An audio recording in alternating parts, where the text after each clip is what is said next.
Hello बच्चों, let's read the question. The question is calculate the capacitance of a parallel plate condenser with plate area A and distance between plates D when filled with a medium whose permeability varies as पहले x के function के रूप में वो vary कर रही e naught plus beta x और दूसरी बार है e x equal to e naught plus beta d minus x के लिए। तो हमें क्या करना है, हमें उसकी कैपेसिटेंस जो है वो कैलकुलेट करनी है।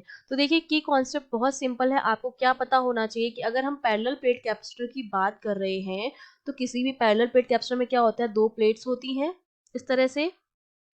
दोनों प्लेट की डिस्टेंस सपोज अगर डी है और उनका क्रॉस सेक्शन एरिया ए है और अभी इसके अंदर किसी भी तरह का कोई डाइलेक्ट्रिक फिल नहीं है तो उसकी जो कैपेसिटी होती है वो होती है A epsilon not upon D. और अगर हम कोई इसके अंदर फिल कर दें कुछ डाइलेक्ट्रिक तो इसकी जो कैपेसिटी सी डैश होती है वो हो जाती है ए एप्सिलॉन नॉट। सपोज उसका कैपेसिटेंस हमने मान लिया डाइलेक्ट्रिक कांस्टेंट जो है वो के है, तो कितना हो जाएगा ए एप्सिलॉन नॉट के अपॉन डी। बेसिकली क्या होता है कि जो कैपेसिटेंसी होती है वो बढ़ जाती है, ये किसके बराबर हो जाएगी, सी के बराबर होगी। मतलब अगर हम कोई डाइलेक्ट्रिक फिल कर दें तो पैरेलल प्लेट कैपेसिटर की कैपेसिटेंसी जो होती है वो क्या हो जाती है, के टाइम्स इंक्रीज हो जाती है। अब अकॉर्डिंग टू क्वेश्चन हमसे कह रखा है कि कोई पैरेलल प्लेट कैपेसिटर है इस तरह से, ठीक है। इसके हाफ में हमने भर रखा है पहले एक टाइप का कैपेसिटेंस और दूसरे में हमने भर रखा है दूसरे टाइप का डाइलेक्ट्रिक कांस्टेंट, ठीक है। इसका हमने मान लिया है कि ये इसका है K1 कांस्टेंट और इसका कांस्टेंट है K2, ठीक है। तो हाफ हाफ में है तो ये d/2 हो गई डिस्टेंस, ये d/2 हो गई। क्रॉस सेक्शन एरिया चेंज नहीं हुआ है। जब डिस्टेंस डिवाइड होती है तो दो कैपेसिटर सीरीज में जुड़े होते हैं। तो बेसिकली ये क्या हो गया, ये दो कैपेसिटर बन गए हमारे पास, ये d/2 डिस्टेंस का एक बन गया और ये d/2 डिस्टेंस का दूसरा बन गया। ये C1 हो गया, ये C2 हो गया हमारे पास, ठीक है। अब हम जो सीरीज में नेट कैसे निकालते हैं, 1/c इक्विवेलेंट जो होता है हमारा वो कैसे आता है, 1/c1 प्लस 1/c2 करके आता है, ठीक है। लेकिन अब हमको दे रखा है कि हमारा जो एप्सिलॉन है, जो परमिटिविटी है वो x के फंक्शन के रूप में, इसका मतलब हर पॉइंट पर जो कैपेसिटी होगी वो क्या होगी, अलग अलग होगी। तो इसकी जो अगर कोई पॉइंट ले लिया मैंने, सपोज यहाँ पर ले लिया है कोई पॉइंट जिसकी कैपेसिटी जो है वो कितनी है, dc1 है, ठीक है। और जिसकी थिकनेस जो है वो कितनी है, dx है। और ये यहाँ से कितनी डिस्टेंस पर है, x डिस्टेंस पर हमने मान लिया।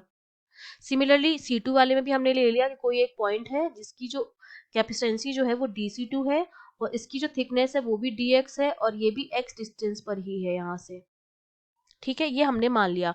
तो dc1 की जो वैल्यू आएगी वो कितनी हो जाएगी, a एप्सिलॉन नॉट जो है किस तरह से चेंज हो रहा है, epsilon not plus beta x के फंक्शन के रूप में चेंज हो रहा है अपॉन डी एक्स। ये तो dc1 की वैल्यू हो जाएगी और dc2 हमारा क्या हो जाएगा, ए एप्सिलॉन नॉट की वैल्यू कितनी हो जाएगी, epsilon not plus beta d minus x upon D x, ठीक है। ये हमारी dc2 की वैल्यू हो गई। तो अब हम इक्वलेट dc1 और dc2 की वैल्यू को क्या करेंगे, पुट कर देंगे हमारी इक्वेशन में। तो मेरा जो 1/c आएगा वो कितना आ जाएगा, और हमें इंटीग्रेट करना पड़ेगा उसको, क्योंकि हम जहाँ पर जब टोटल निकालेंगे तो हमें यहाँ पर इंटीग्रेट करना पड़ेगा, तभी तो हमारे पास आएगी नेट। अगर मैं इसको निकालूं 1/c निकालूंगी तो 1/dc1 को भी इंटीग्रेट करना पड़ेगा और 1/dc2 को भी इंटीग्रेट करना पड़ेगा, तभी तो पूरे का आएगा। हमने एक छोटा सा पार्ट ले लिया है, अगर हमें पूरे पार्ट का निकालना तो हम इंटीग्रेट करते हैं उसको, तो इस पूरे को हमें क्या करना पड़ेगा, इंटीग्रेट करना पड़ेगा। तो 1/c जो मेरा हो जाएगा वो हो जाएगा 1/dc1, उसकी वैल्यू मैं यहाँ पुट कर दूं, dx upon A epsilon not plus beta x, ये तो dc1 की वैल्यू हो गई 1/dc1 की, प्लस 1/dc2 की value dx upon A epsilon not plus beta d minus x, ये इसकी वैल्यू हो गई, ठीक है। इसको अब मुझे क्या करना है, इंटीग्रेट करना है।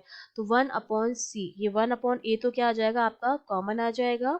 पहला वाला जो होगा उसको हम इंटीग्रेट करेंगे 0 से d/2 के लिए, क्योंकि ये जो वैल्यू है वो कितनी है, 0 से d/2। ये पहला जो कैप्चर बना है वो 0 से d/2 के लिए बना है और दूसरा जो है वो d/2 से पूरा यहाँ पर d के लिए बना है, ठीक है।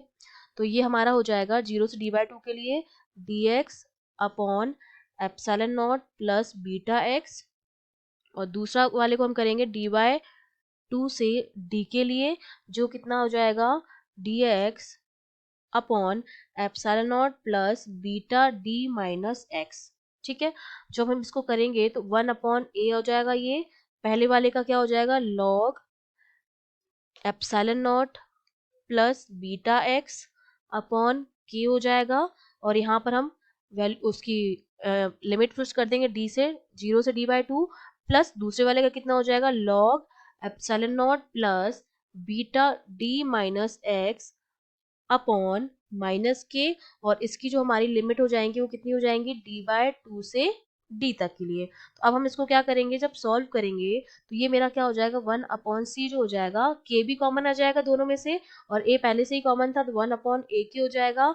अंदर हमारा क्या बचेगा, अंदर हम इसको जब सॉल्व कर देंगे, हम लिमिट भी रख देते हैं इसकी 0 से d/2, और d/2 से d लिमिट भी हम जब पुट कर देंगे तो फाइनली हमारी वैल्यू आ जाएगी 2 log epsilon not plus beta d/2 minus 2 log epsilon not. तो इसको मैं क्या लिख सकती हूँ, इसको मैं लिख सकती हूँ 1/ak और ब्रैकेट में 2 log epsilon not plus beta d/2 upon epsilon not.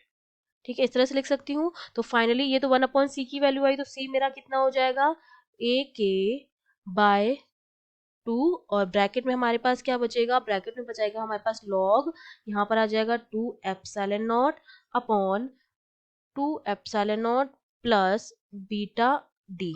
ठीक है, ये हमारे पास बच जाएगा, सी की वैल्यू जो हमारे पास आ गई है वो इतनी आ गई है। ये हमारी नेट कैपेसिटेंस हो जाएगा इस सर्किट का, जो हमने कैलकुलेट कर लिया, ये हमारा आंसर हो जाएगा। I hope you understood well, all the best.